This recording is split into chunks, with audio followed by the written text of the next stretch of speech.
श्रीमद् भगवद गीता के पहले अध्याय का दूसरा श्लोक बहुत ही महत्वपूर्ण है, क्योंकि यहाँ से युद्ध के मैदान की साइकोलॉजी और दुर्योधन की मानसिकता का पता चलता है। नमस्ते दोस्तों, पिछले वीडियो में हमने देखा कि राजा धृतराष्ट्र ने संजय से युद्ध का हाल पूछा।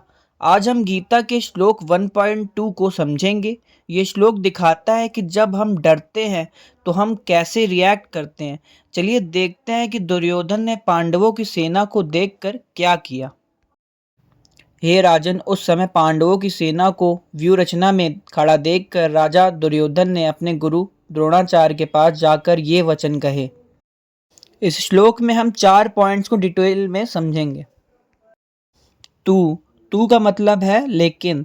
श्लोक में तू शब्द का प्रयोग हुआ है। इसका मतलब है कि धृतराष्ट्र को लग रहा है कि पांडव डर जाएंगे, लेकिन तू का हुआ उसका उल्टा।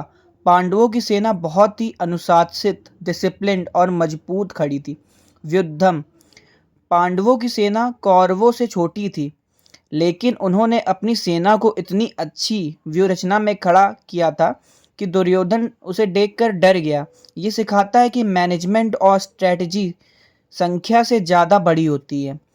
दुर्योधन का डर, दुर्योधन सेना का असली मालिक था, लेकिन वो घबरा गया। घबराहट में वो अपने सेनापति के पास नहीं बल्कि अपने गुरु द्रोणाचार्य के पास गया। क्योंकि उसे डर था कि कहीं गुरु द्रोण अपने प्रिय शिष्य अर्जुन पर दया ना दिखाएं। राजा दुर्योधन, संजय ने यहाँ दुर्योधन को राजा कहा है। ये एक तरह का व्यंग्य भी हो सकता है कि जो इंसान राजा होने के का दावा करता है वो एक छोटी सेना को देखकर घबरा रहा है।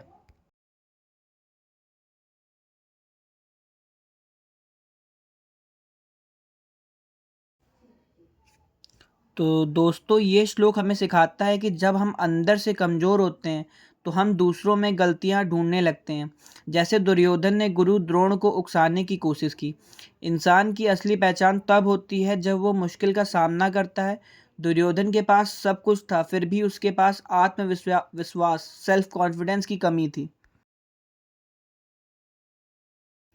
तो ये था गीता का दूसरा श्लोक। अगले वीडियो में हम जानेंगे कि दुर्योधन ने गुरु द्रोणाचार्य से क्या कहा और कैसे उन्हें उकसाया।